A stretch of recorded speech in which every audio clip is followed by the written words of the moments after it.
Assalamualaikum warahmatullahi wabarakatuh. Baiklah, perkenalkan nama saya Yola Febidanti, NIM 1816030024. Saya dari program studi Manajemen Bisnis Syariah, Fakultas Ekonomi dan Bisnis Islam UIN Imam Bonjol Padang.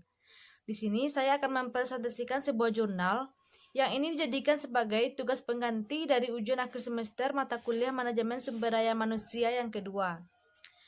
Jurnal yang akan saya presentasikan yaitu Manajemen Sumber Daya Manusia pada proses peningkatan manajemen pengetahuan.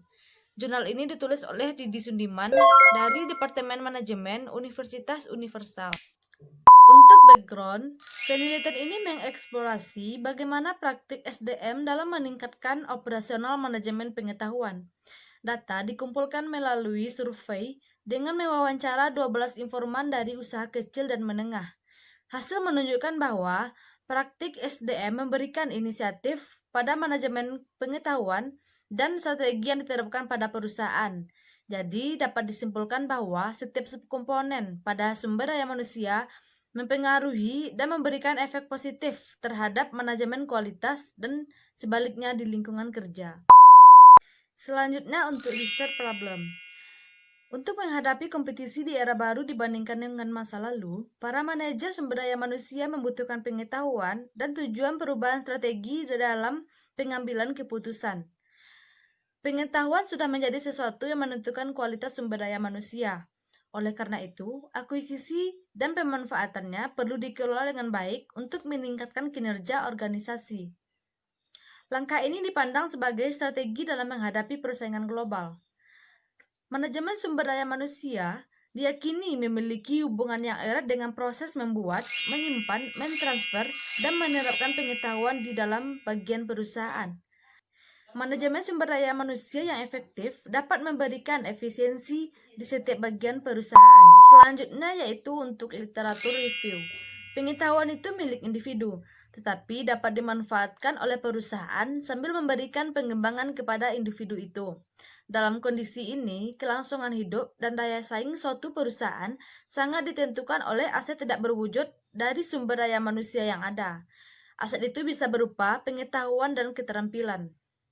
Tidak lagi kemampuan yang aktif untuk memperoleh dan mengubah bahan baku menjadi barang jadi, tetapi kesuksesan perusahaan sangat ditentukan oleh kemampuannya untuk beroperasi secara cepat terhadap lingkungan dan penggunaan serta penciptaan aset intelektual. Dalam praktiknya, SDM berfokus pada 3 konsep utama. Yang pertama, tata kelola sumber daya manusia. Yang kedua, retensi atau keinginan karyawan untuk tetap bertahan terhadap perusahaan. Dan yang ketiga yaitu konsep sumber daya manusia yang membahas pendidikan dan pelatihan kerja karyawan di setiap perusahaan. Selanjutnya untuk metode. Jadi metode yang digunakan dalam penelitian ini adalah peningkatan analisis kualitatif, yaitu dengan melakukan wawancara dengan memeriksa studi kasus berdasarkan dari peneliti sebelumnya. Metode ini dipilih karena diyakini akan mendapatkan informasi yang lebih dalam dan hasil yang komprehensif terhadap masalah atau kasus yang diteliti. Jadi wawancaranya terdiri dari beberapa pertanyaan yang pertanyaannya akan saya cantumkan di sini. Selanjutnya yaitu untuk conclusion. Informan menyatakan bahwa sinkronisasi tata kelola karir dan pengembangan rencana pribadi bagi karyawan merupakan kebutuhan mutlak bagi suatu perusahaan. Tanpa sinkronisasi dalam pemerintahan dan pengembangannya, hasil suatu proses tidak dapat diperoleh secara maksimal. Jadi, hubungan antara rencana pengelolaan dan pengembangan karir tidak dapat dipisahkan karena bertujuan untuk memperoleh tujuan akhir. Selanjutnya, SDM itu penting di perusahaan, yang mana itu dibagi menjadi manajemen karir, retensi, dan pelatihan keterampilan profesional. Alasan mengapa banyak perusahaan menikmati karyawan retensi adalah karena itu merupakan suatu peluang untuk mendapatkan promosi dan penghargaan bagi karyawan tersebut. Dan yang terakhir yaitu kesimpulan. Jadi, manajemen pengetahuan itu dibagi menjadi beberapa bagian. Yang pertama yaitu budaya kerja berbasis pengetahuan, yang kedua orientasi untuk bersaing, dan yang ketiga yaitu penerapan ilmu formal dan informal di perusahaan kerja. Kerja di perusahaan juga memiliki hubungan erat dengan budaya kerja.